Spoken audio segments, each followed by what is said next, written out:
What's up, guys? Leaf Green Goblin here with another video. It's been a minute, it's been a while. I've been pretty busy. I know I kind of, last time you guys saw me, I had a longer form video, had a guest on, and I started making more like shorter videos, like 10-minute videos as well with some editing. Unfortunately, I'm just a little too busy for that. I'm going to be if you're fans of longer form content, then I guess you can rejoice or be excited because that's kind of what you're going to start getting from me. Just some more ranting videos because I guess that's kind of how I formulate how my thoughts come out. I feel like when I make like a 10-minute video, like a 5-minute video, I get really focused on like what I want to say.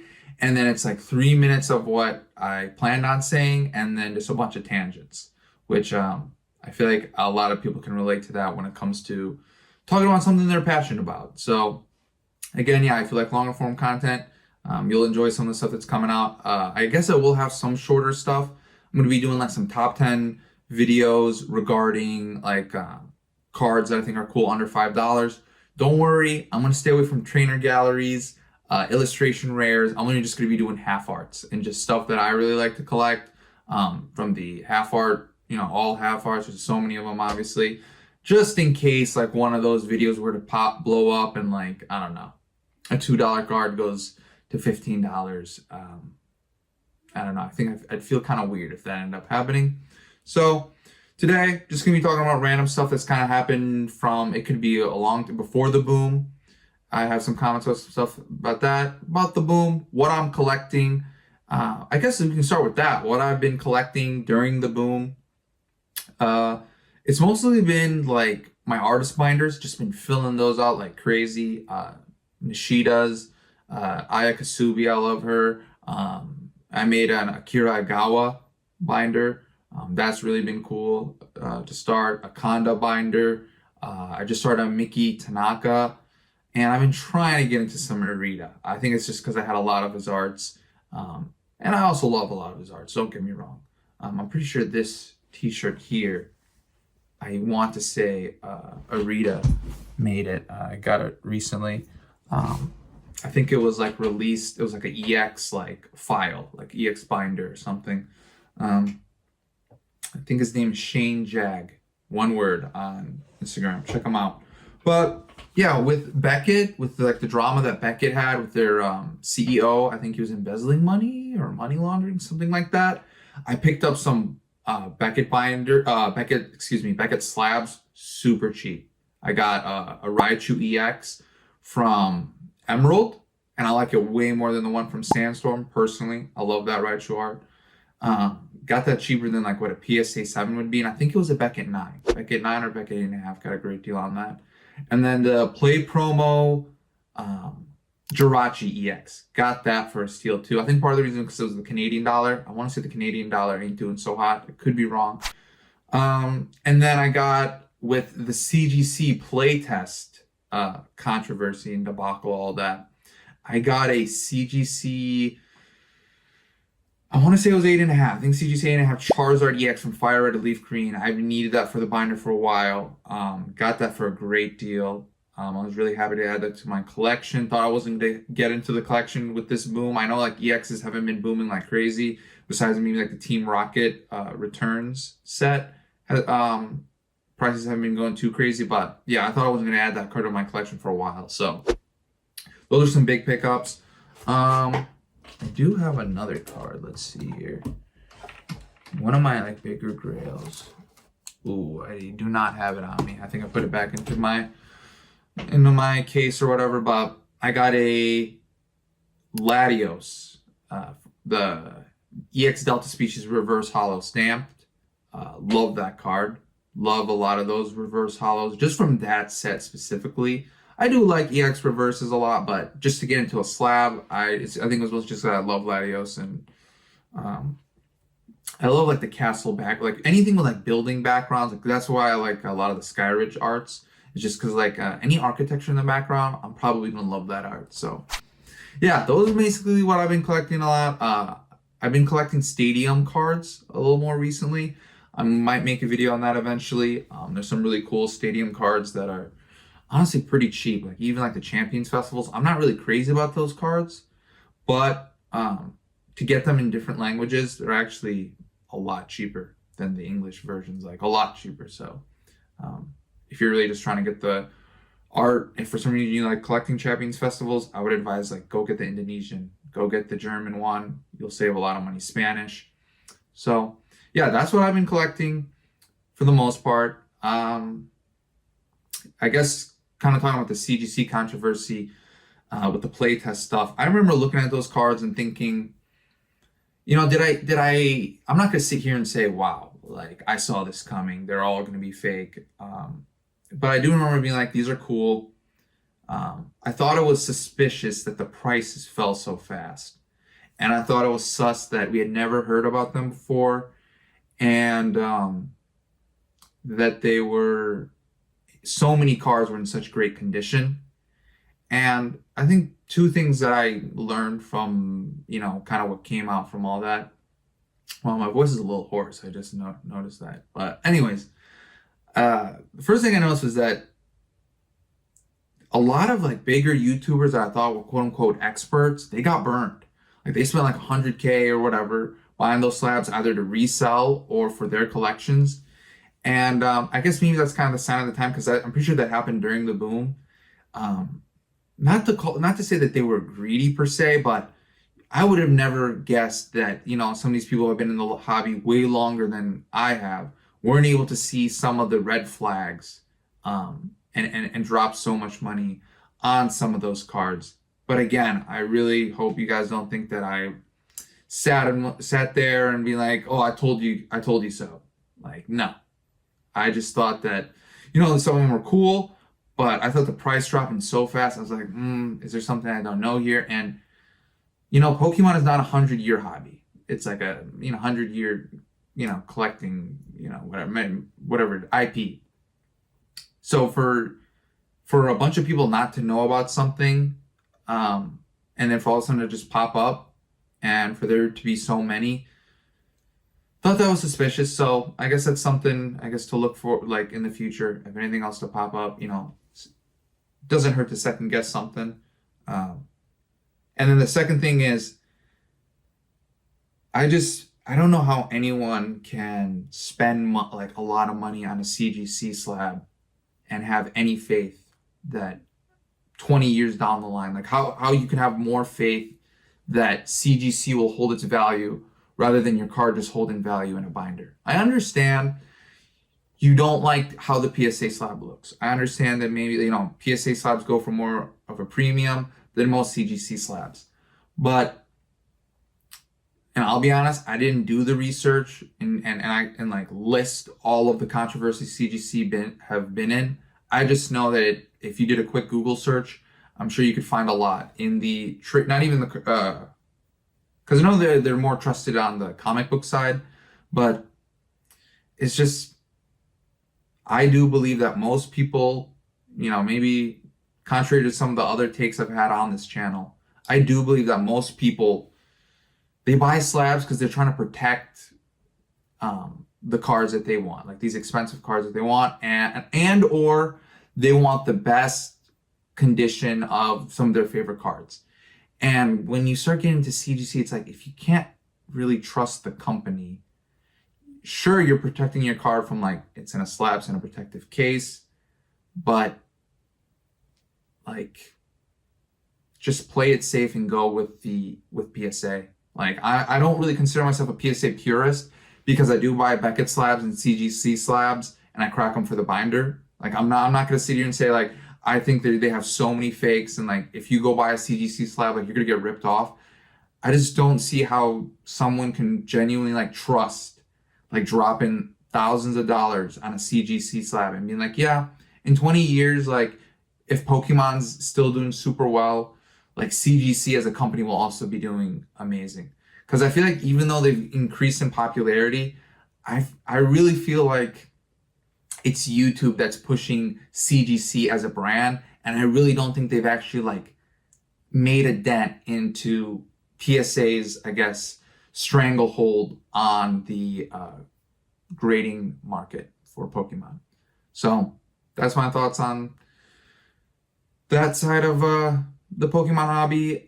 For in terms of the boom, um, wow, there's a lot I could say about the boom. I think one thing that definitely sticks into my mind, I guess the positive, is seeing how much demand there is. I think you can't just say, oh, it's because of Pokemon Pop, like TCG Pocket becoming popular, or streamers and rip and ships becoming very popular. I think this is genuine demand. And, you know, as someone who was very bullish on Pokemon down the line, as in, you know, with the boom of like Sword and Shield and all that, those kids that grew up with that, when they become like 20, 25, whatever, this stuff's going to go through the moon. And the fact to see some of it already going crazy, whether I agree with it or not, doesn't matter. Just seeing it, in a way, like, wow. Like, I'm just like, I think if you're holding any Pokemon, you got to be feeling great. Whether as a collector, investor, flipper, scammer, whatever you are in this hobby, I think you got to be feeling good about the future, in terms of like just pure, like how many people are in the hobby. Now, on the negative side,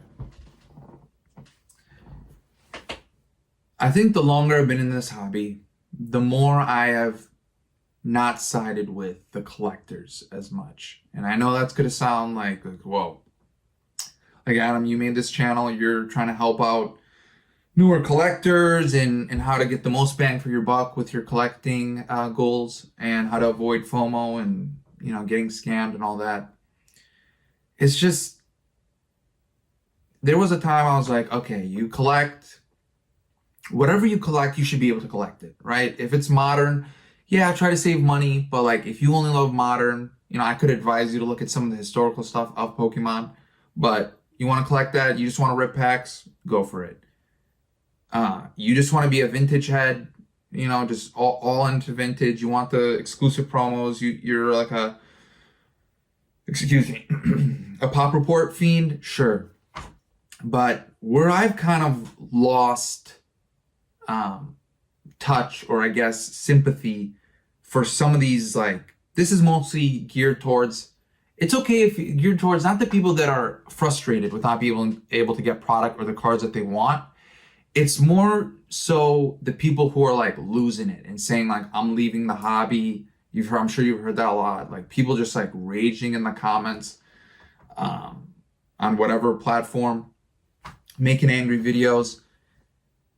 To me, I'm sorry, not sorry. Like, I'm going to just keep here and say, like, if this is bothering you that much, you're probably not as big of a Pokemon card fan as you might think. Okay. And just as an example, so people might not think that, oh, dude, that's just because like modern's not your favorite and like modern's what's going crazy right now. That's not why you're mad. Like, not all of these are modern cards, but like, guys, is this a bad card?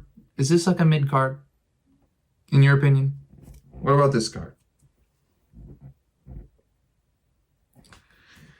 What about this card? I love this card. I love all these cards, honestly. What about this promo? This one's probably my least. This is fine. This is the most expensive one of the cards I'm showing you. It's my least favorite. What about that one? Love this Yuko Mori.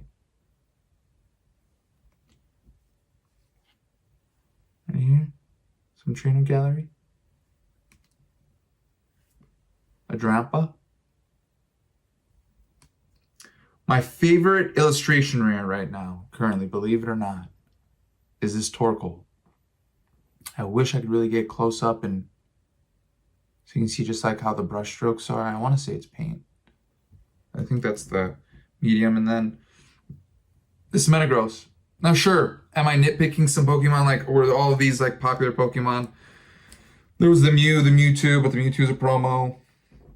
There's a Pikachu secret rare. Besides the Skeledirge that I think is going for $27 right now, I think one is like $15. Pikachu secret rare is $15. All of those are like $5 to $10 cards. A lot of those were $3 cards, and that's modern. And like, if you're not into collecting those cards, like I don't know. Like if your favorite part of this hobby is gambling, I can't really sympathize with you anymore. Like there was a time where I was like, sure, like wow, like these cards, like when I came out of like 2020, I was coming out of college. And I was like, okay, I'm finally gonna start saving up some money, have some disposable income. And man, I really wish I worked in college because yeah, prices skyrocketed. And was I salty? Yeah. And sometimes did I used to hate watch some people like who had like better collections than me? At the beginning, I'll admit it. Yes, I did. But did I just not collect at all? No, I just found cards that were more affordable in the hobby. There's so many cards. And it's just too many people getting mad about stuff that they can't control. And I just feel like, maybe I'm generalizing, but if there wasn't a boom, they'd find something else to argue, like get mad about. Either Pokemon's overprinting, the sets have been trashed for like a year. The arts haven't been as good as I thought they were going to be. There'd always be something. And the pull rates are too easy. There's always going to be something with some of these people that I see. And it's gotten to the point where it's like, if you can't pivot, like don't get me wrong, I still like ripping packs. And I can't really get product. And like I used to buy, like I have a bunch of Pokemon Center ETBs, and I'm getting cooked in these these drops on Pokemon Center. Sometimes you miss out. You just do.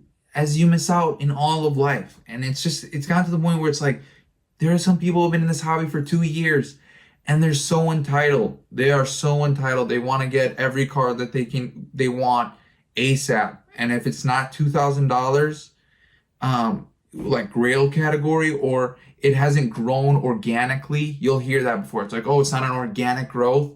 Then they're gonna have a problem with that. And it's just, yes, I believe that there are some sneakerheads now, some sneakerhead type behavior in this space. Yes, I think some of the channels are doing it for money more than like their passion, and they would leave. Yes, like I think some of the stuff is just, one, it's obvious. Like I don't think we need to keep having discussions. Like I genuinely, guys, I thought about being like, whoa, I feel like this would really help my channel if I just came out here and just started bashing some of these channels, bashing like this, like how Rippin' Ships is like, it's great that like it's good for community. I think it can be good for like creating like a nice social, the social aspect of Rippin' Ships is kind of cool. I can see that.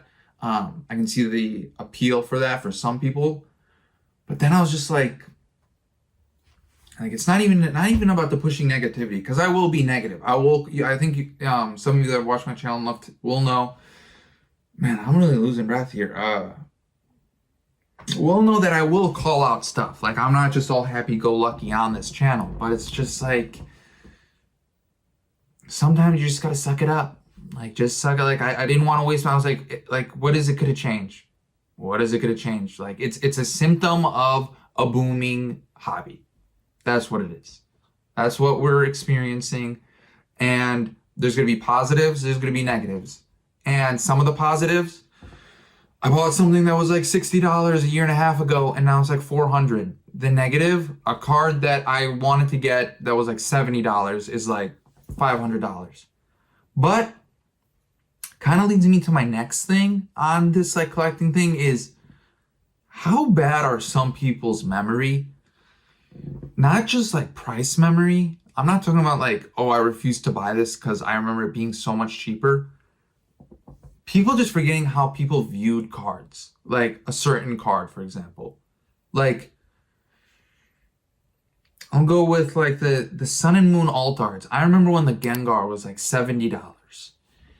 And it was the Gengar Mimikyu. And I will still stand by this. I think the ultra rare is better.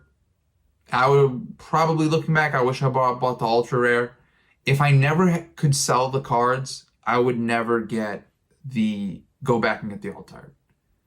One, I don't like it. I think it's an overrated art. I don't care that there's 2 super popular Pokemon on it. Don't think it's a good art, straight up. But 2, $70 is expensive for a card that was out for a couple of years, a year or 2. Like that's how you know there's such new collectors in this space, is that like we're acting like for example, Machamp. Like, is Machamp a Gen 1? Like, Gen 1's the most popular generation? Sure. Should a Machamp, as cool as that art is, $100 when it came out, it was like over $100. That's just something we're supposed to look back on. I think it's double now, which isn't as bad of a price spike as so many other cards. But we're just supposed to look back and just act like, oh man, you'll hear all these people, oh man, I should have spent like $100. I should have dropped $100 on this card that just came out. And the reason why I'm using cards as an example is because investing, like you can see it with stocks, like there's less of a personal attachment. So I could see like people thinking like, oh man, why didn't I think of like, why didn't I think of that? It was so cheap. I could kind of see that just from the, like with for example, like booster boxes, like they were going under MSRP. So I could kind of see how someone could think like that. But with an art, like what is the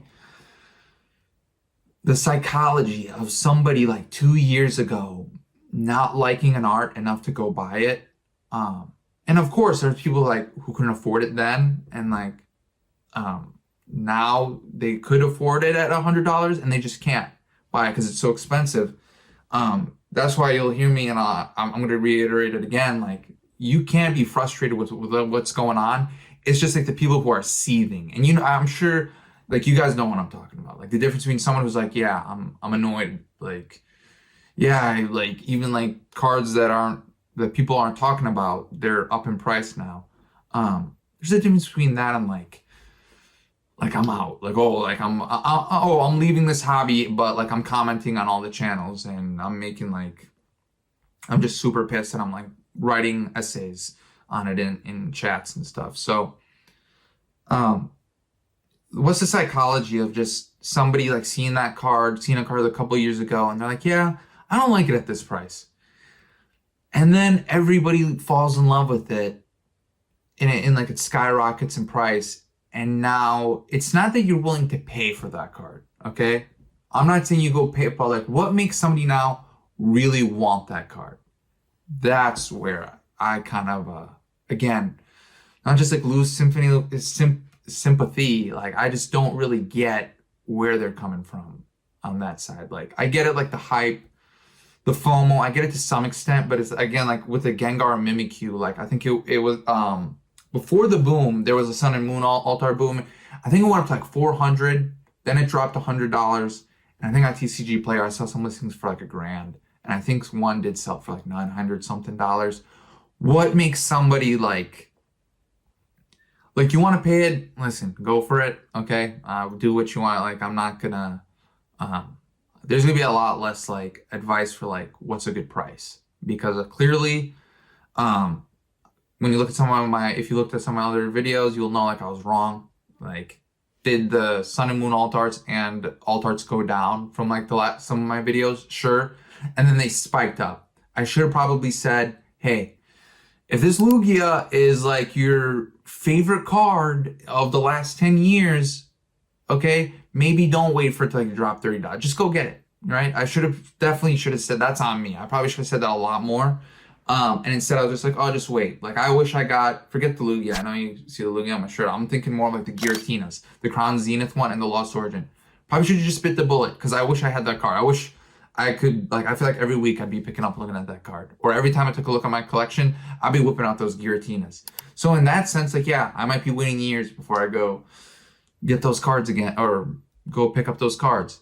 So, but again, I love those cards. The Gengar now is like, the Gengar Mimikyu is $1,000. Like, oh, cool.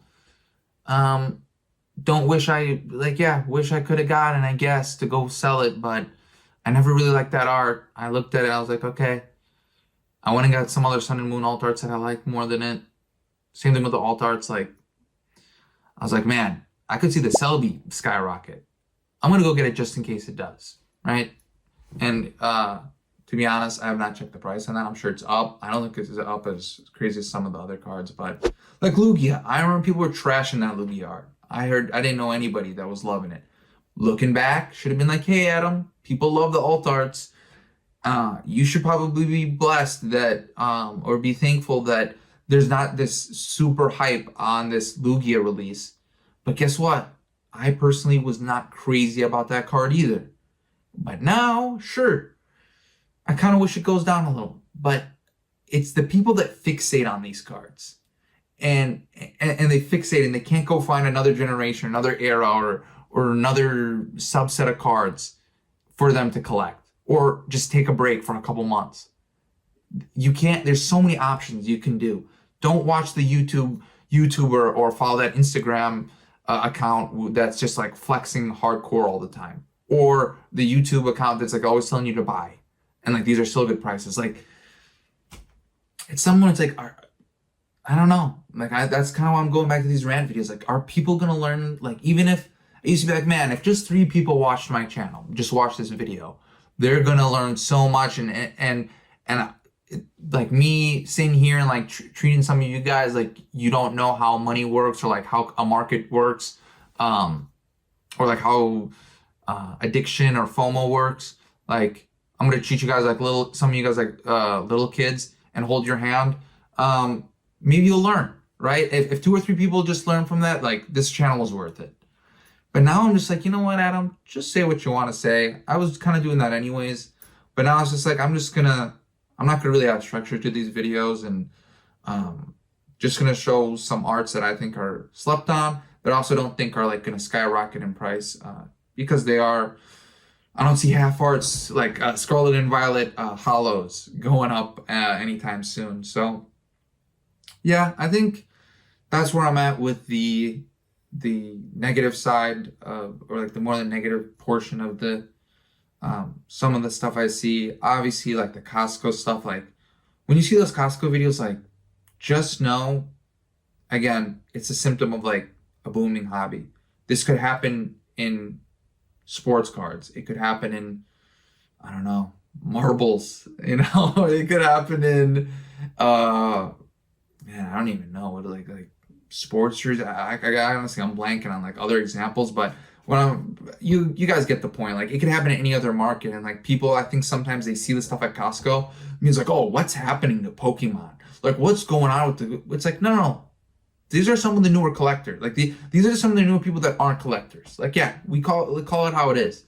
Can we just like go back to like doing our own thing? Like can you separate yourself and just go collect some binders? Like drama sells, and I watch some drama YouTubers sometimes, but do you have to be like that's your thing? Like no, I'm not talking about like the drama YouTubers. I'm talking like that's like you come to me and you want to talk to me about Pokemon and your favorite thing and the only thing that you want to do. Forget about it, because it used to be I used to talk about like oh man, how's like rip and ship like your favorite thing, like just watching streamers like rip packs for other people. Forget that. If that's your only thing, I'm out.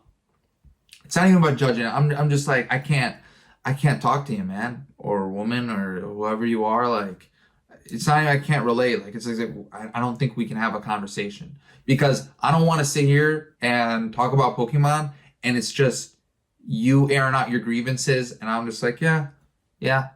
So like oh okay, I still have more about this point. I was talking more like the example of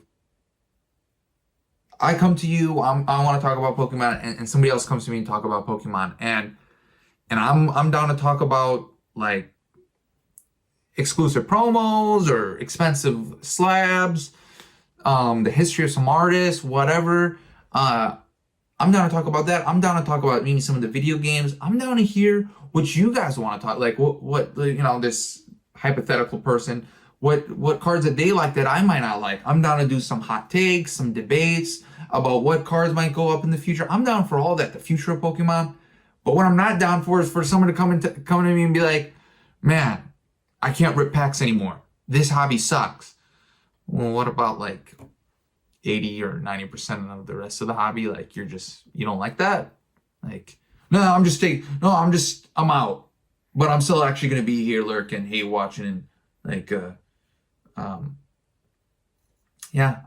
part of the reason why I wore this shirt too was because it's a Lugia and has the evolutions, and that's what's kind of going crazy right now.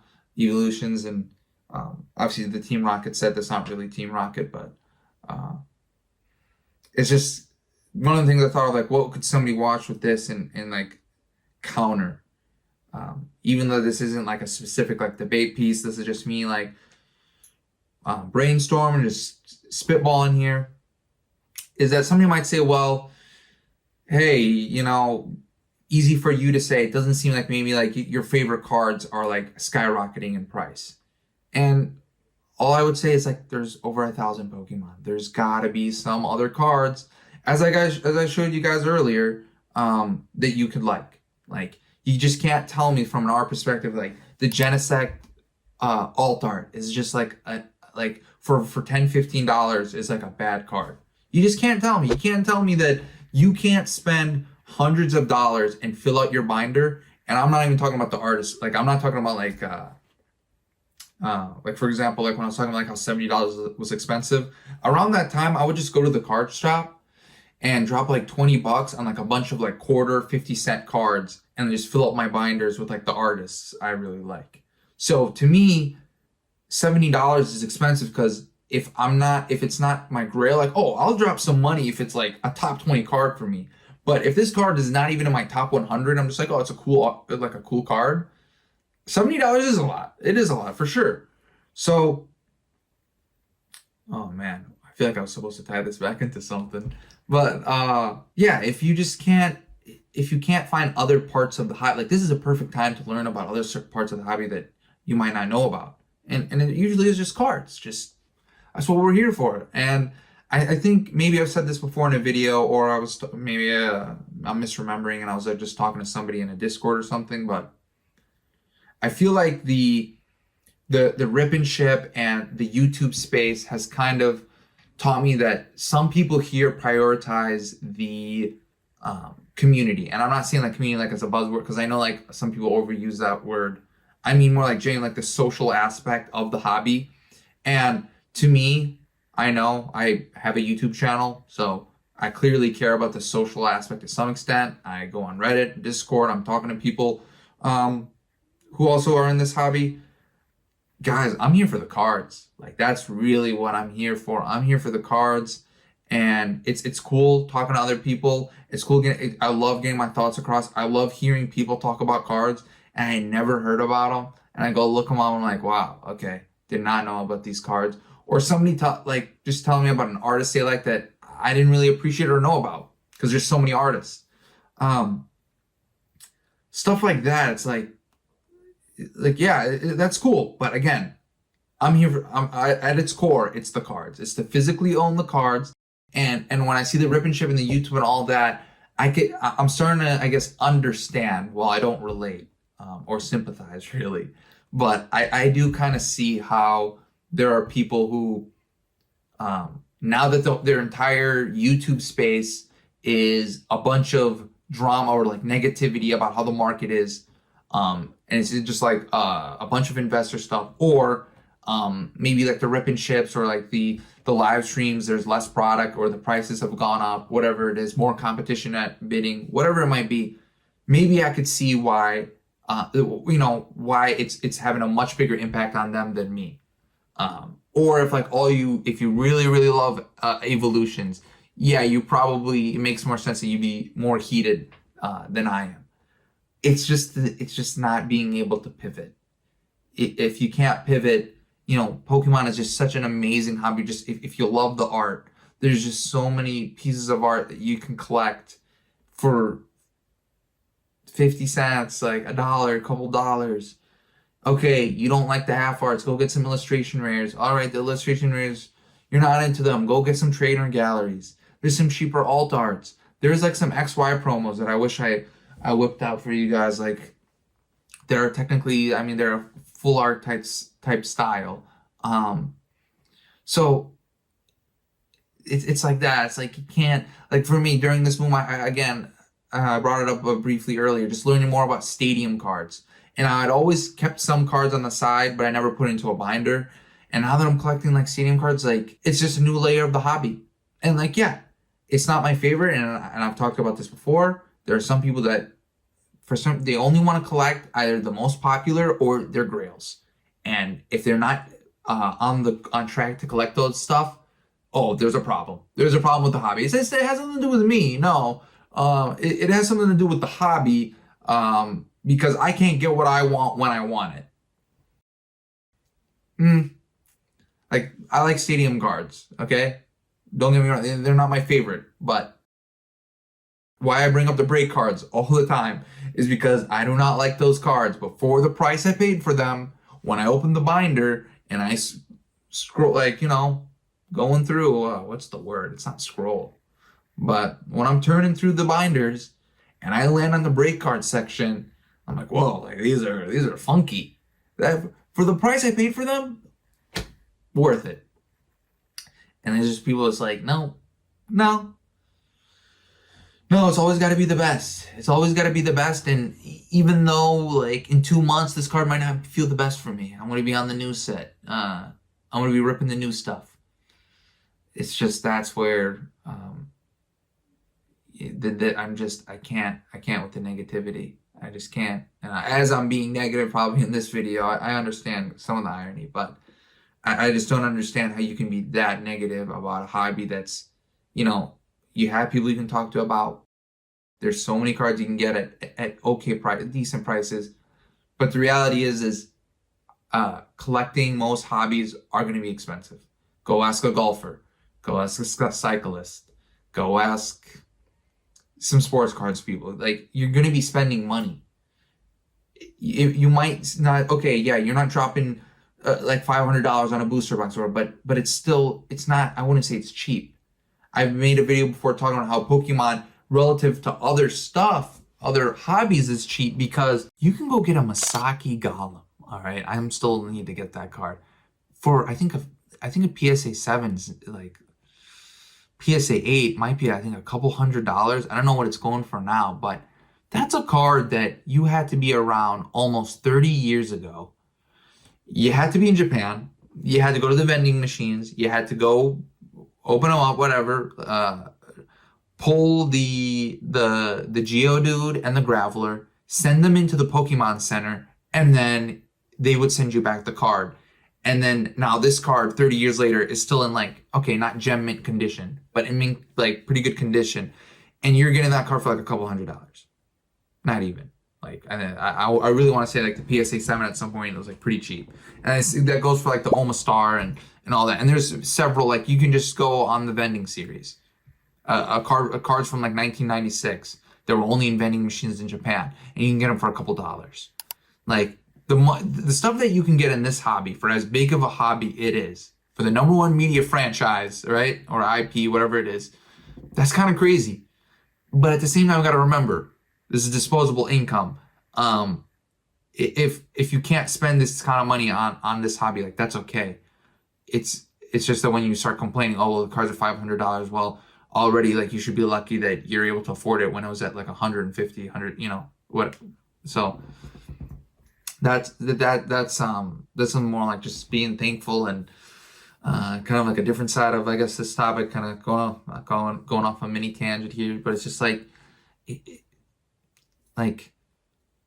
you can't afford it, take a break. If you can't afford it, if you can't afford it, go collect some of the other stuff, the cheaper stuff in the hobby. If you don't like that cheaper stuff, take a break. And unfortunately, it's just the type of person that wants to be mad at something. And, if you guys have seen the channel Nostalgianomics, I used to watch him a little more a couple of years ago. I did like his energy, but he does victimize himself a lot, and I think, or kind of make himself the villain always. But he had made a video talking about, it got a lot of backlash regarding how people, this hobby isn't for you if you can't pay these prices. And there was, I want to say it's a silver lining, but there was something that I learned from that video. Was he out of touch with that statement? 100%. But what I learned was looking at the comments and how people were, again, entitled, and they just started attacking him, and then on top of that, trying to justify always being able to afford what they want. In a way, he was like 10 to 20% right in the fact, and what I think he was trying to get across was, if you're this mad about these prices, maybe this, like, there's so many other stuff in this hobby. If this is making you this mad, then maybe this hobby isn't for you. And the fact that some people immediately, and the biggest backlash was he was out of touch with the collectors, and he was basically saying that these prices are okay. That's where I was like, wow. I was like, this guy ain't spitting. This guy has kind of lost it a little in terms of like what collectors and like what's a good price for MSRP, yada yada yada. But the people in the comments who are just like, instead of just looking at this guy and being like, all right, I mean, look at all this sealed behind him, like, I guess that's the nature of this guy's channel. Let me click off. Oh man, people went off on him. People went off, and I was like, okay, Adam. When I saw that, I was like, okay, this is not like the odd comment that you see every once in a while of people being negative, or this isn't the odd, like, people just saying that a bunch of people are mad. No, there's genuine people who are heated about what's going on, and yeah, I think I've probably said that enough. Probably stressed this point enough. Like, yeah, don't get it. Find something else in the hobby that you can like. There's so many stuff that you can like, and you'll be getting more videos. Don't worry. We're getting some more videos about arts that I've been collecting. I think I am going to make some stuff at the stadium, because I was looking at, I was going to start using some examples of some of the stuff I picked up. It's like, I feel like that'd be a good idea for a video. But that's all I have for the negatives side. I think I said that like 10 minutes earlier, but I think I'm done there. I'm trying to think if there's something I want to talk about, like the future of Pokemon. I think one thing I will say about arts, and this might come off as a hot take, kind of going on like why I wanted to bring up some half arts. Some of the cards I've seen in the alt arts, there's some beautiful arts, but honestly, there's been some lazy arts. And I don't have examples because art is subjective.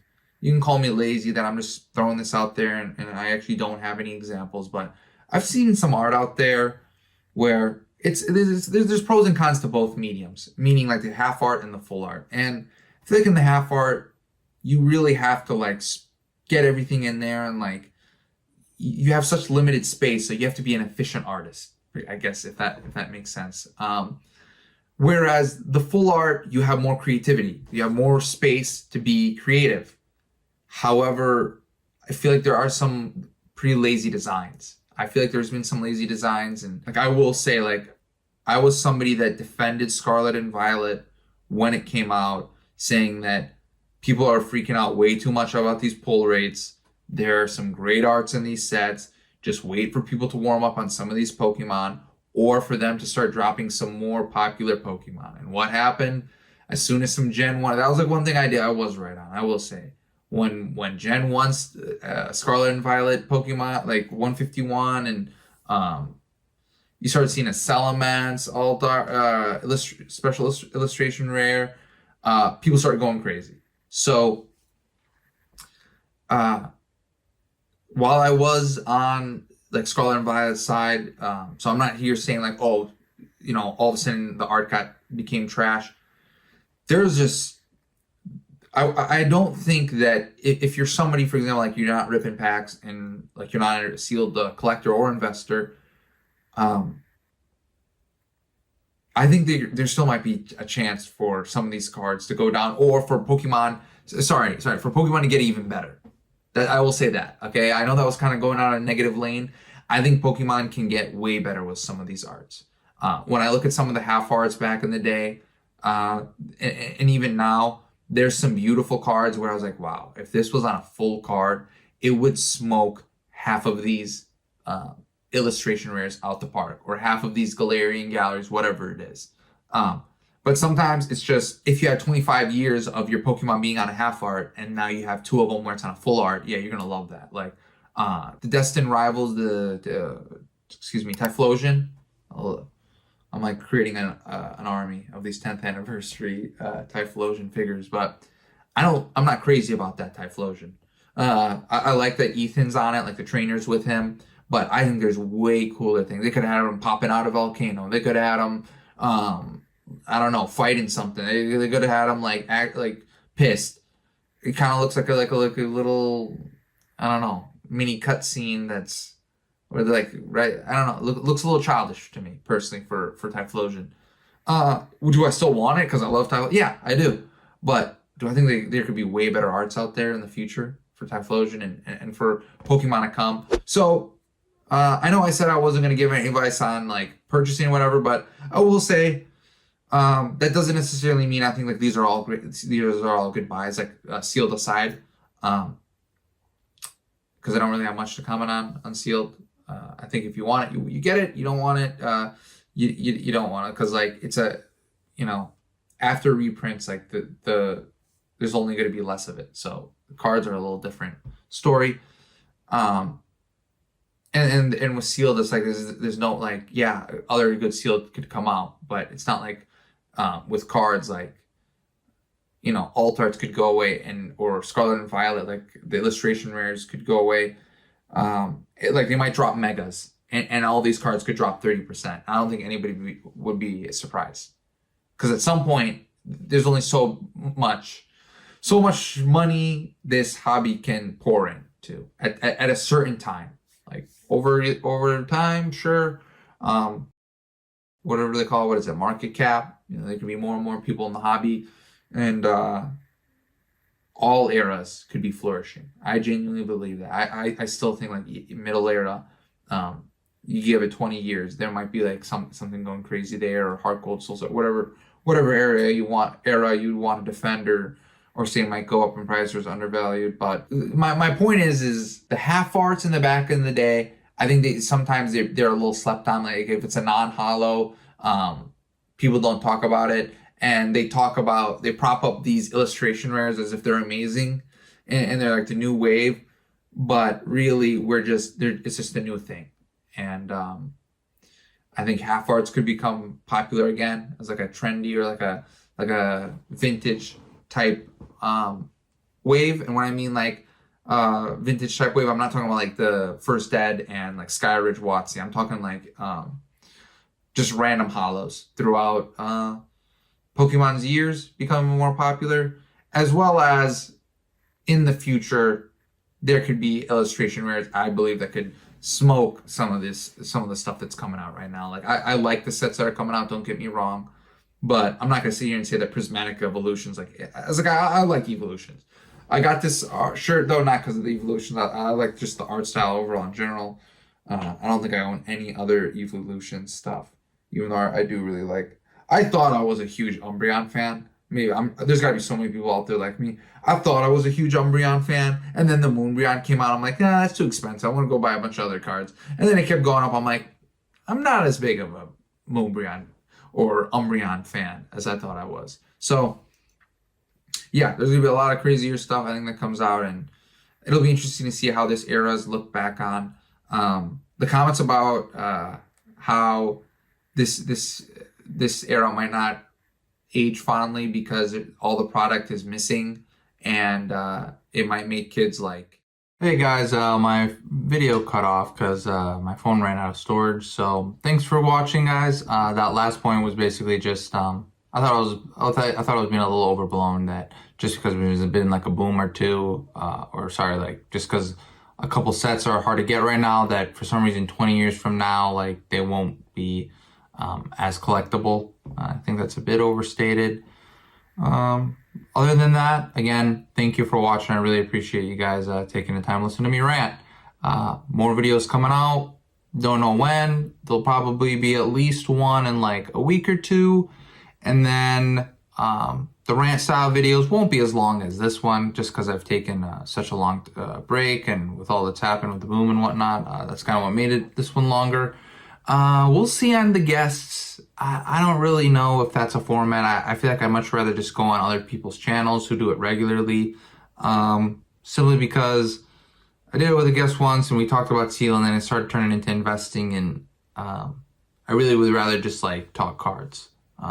Nothing against like Cole, my last guest. So thank you all for like the third time. Have a good night or good day, good morning, whatever. Peace out.